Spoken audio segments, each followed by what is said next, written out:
official, sinayang po natin ngayon naman si Umugula po Panandalihan. Panahon, palakpakan po natin Mr. Ali Atienza!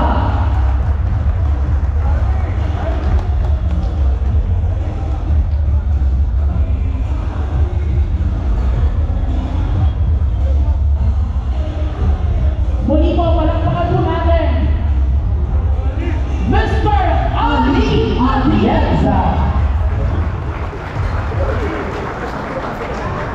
Magandang tanghali sa inyo lahat. Buhay! Mukhang namimiss niyo yung mga Atienza. Nagmumuni-muni ako. Namimiss ko marami ang mga programa na ginagawa namin dati. Naalala na yung video. Inayos namin. Naalala niyo yung panahon na pagkabata pumasok sa skolahan ng bigas. Naalala niyo? Ako po gumagawa nun. Pero naalala niyo yung panahon na may libre swimming sa Dapitan, sports complex. Nakita kayo ba dito, swimmer ko pa rin. Kaya lang yung mga kasama ko dati, hindi na ako nakilala kasi nakasalamin na ako. Dito kahit sa paano, ilang brigada na rin naman.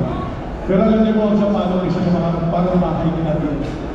Ay, sinaming na ito. Pero malamig. Siya mo naman mag-awan. Okay, sige na. Eh, mga kasama ko yung gusto ko na sabihin sa inyo. Nung pinuusap ako ni Yorme, tinanong niya ako sa ang sabi ko, simple lang naman. Nakita kita ng pandemya kung paano nagtrabaho. Nakaalala niya naman ng mga di ba? Napakahirap. Pero, pati bahay ko, binibigyan na yun. Yung mga mama ko, palagi tinihindahan tayo ng ayos at dumandaan lang sa Manila. Kaya ko tinatawag bakit ako nandito dahil gusto ko ng tulungan ang susunod na pagiging alam. Alam niya, pagiging alam. Ano ba na sa inyo? Tama ko ba ang desisyon? Tama ko ba? Ako po lang ito, buong puso, susuporta. Kay Mayor Escudero. Maraming salamat po. Maraming salamat po muli po. Palakpakan po natin Ali Atienza! Huwag na natin patagaling pa sa mga pagkakataon po ito ay ibibigay na po namin sa inyo ang ating nag-iisa at ang ating minamahal na Yorme Isko Moreno Tomagoso!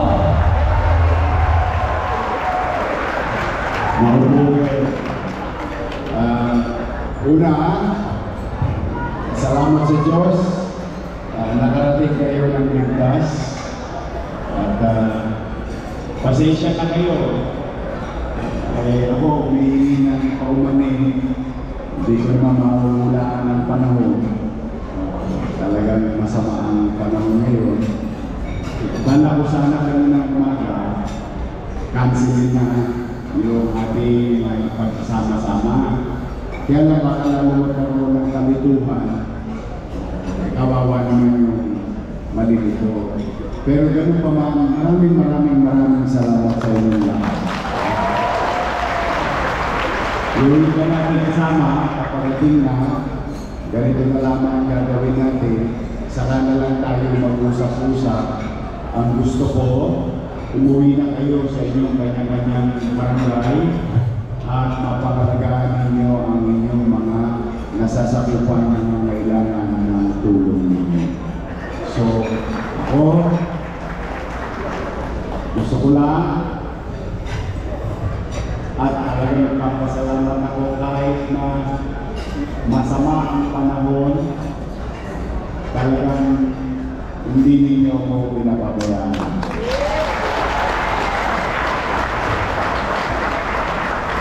At total, nandito na rin lang naman kayo. Meron lang akong dalawang bagay na nais kong sorry kayo muna ako. Nais ko, iuwi ninyo. At least meron man lang kayong tatangan ng pag-asa. Yung unang-unang problema, tasan sa kayo ng mga senior citizen. Ayan, mahal ko yan. Yung mga senior citizen. Ayan. I love you. Mahal na mahal ko yung mga senior citizen. Nababalita ko sa pag-ibig ko, mukhang may nagbago sa sistema. Pag hindi na nakuha,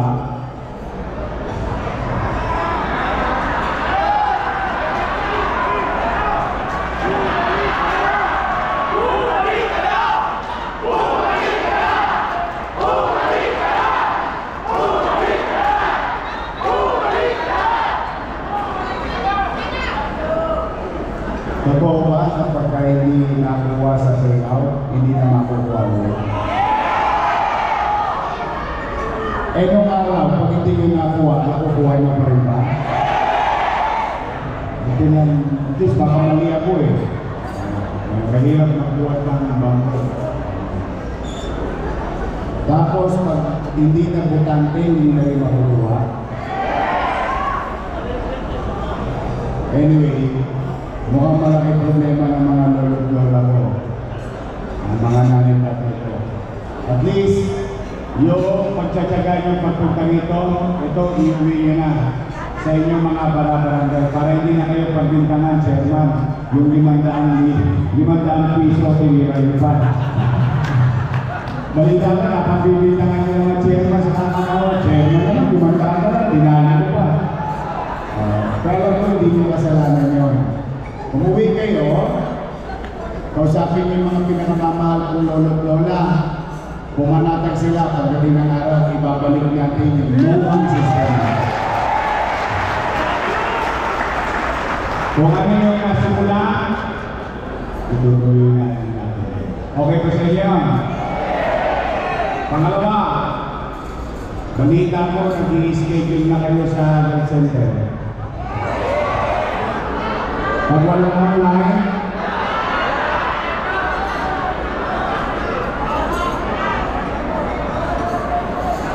totoo ba yun? Paano yan? Halimbawa, yung lola mo, hinahako. Ako, dali mo ko sa center. Sabihin mo ako, pero ang nakakapang schedule. Mag-online. Bumalik kayo sa barangay ninyo. Pumanatag kayo. Katulad ng araw, ang health center, 1-2. 1-2 sawa. Walang schedule ng yung mga dalawa. Kasi pag-ikinig ko yun ang ipinakikiusap ng barangayan, ng mga tao, ng mamamayan. Saka na lang tayo mag-usap-usap pagdating na agdang panahon. Ngayon naman, mga kababayan, pasensya na kayo. Mabigat itong desisyong gagawin natin. Dahil hindi naman kailangan ninyo, mahal na mahal ko sila. Mahal na mahal ko si Ate Hani. Lalo na si Boss Danny. At alam ninyo, malaki ang utang na loob ko kay Boss Danny. Hindi yan kailangan. In fact, ako, sa aking pananaw, ang utang na loob hindi nababayaran, hindi natatapos. Kaya naman sa maliit kong kaparaanan, yung pagmamahal ko kay Boss Danny, pinilit ko naman alagaan. Yan, nandiyan naman sila. Si Philip, si Lay, si Dennis, si Fox, si Ate Hani. 5 sila na kahit pa paano nakaraos na at napagbigay naman natin. Ngayon, kung ako tatanaw na utang na loob, hindi naman ko mapipigilan yun. Tatanaw pa rin ako ng utang na loob. Sa ibang bagay na lang. Pwede naman. Dahil may utang na loob din naman ako sa mga taga-lungsod ng Maynila.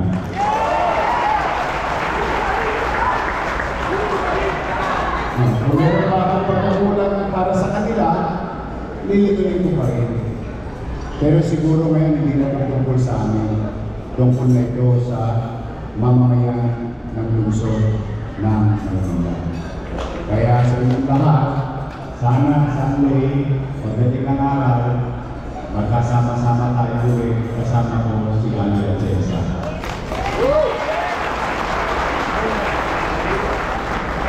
Mag-iingat kayo, mahal-mahal kayo. Love you. Pero ngayong araw nito, umuwi kayo, at least meron kayong tatangananan na haharapin pagdating ng araw na muling itatama o ibabalik yung lumang tama. Lalo-lalo na partikular sa mga minamahal ko senior citizen, mga nakikabay ko sa amin. Sabihin niyo sa mga lolo-lola mo, I love you. Namimiss niyo naman yung insure.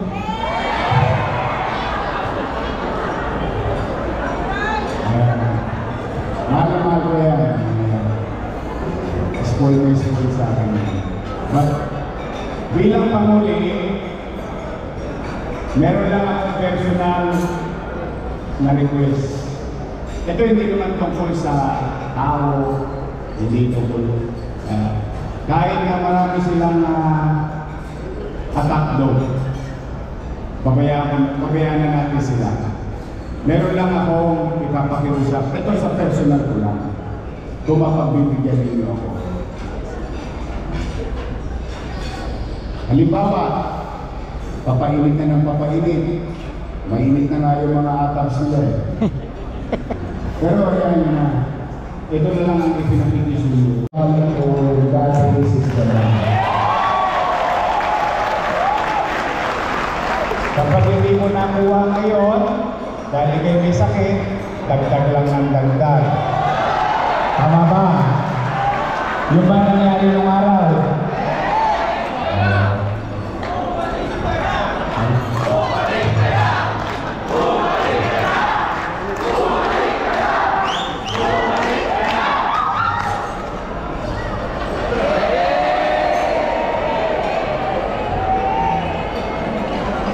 At least, kung ano man ang narinig nyo ngayon, basta marami pa naman tayo ng usapan. Yung importante lang muna siguro, kasi talaga nag-aalala yung mga nagkakaroon. Someday, babalik natin yung lumang tama.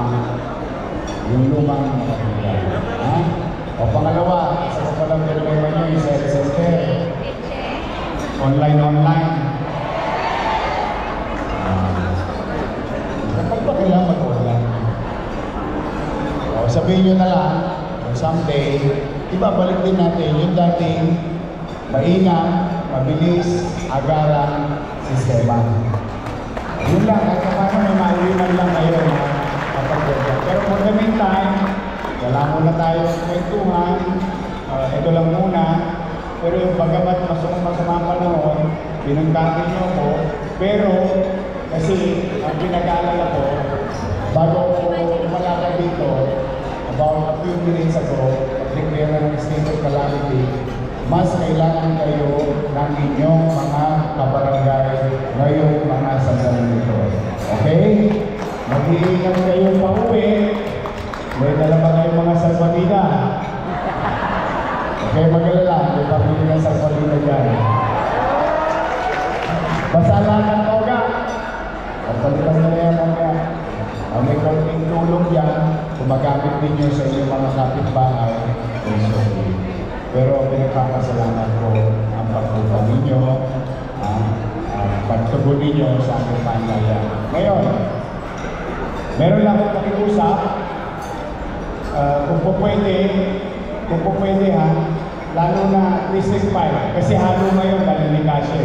District 5, taas ang kamay, District 5. Mga taga District 5, dapat meron tayong alas 7, yung kalahati.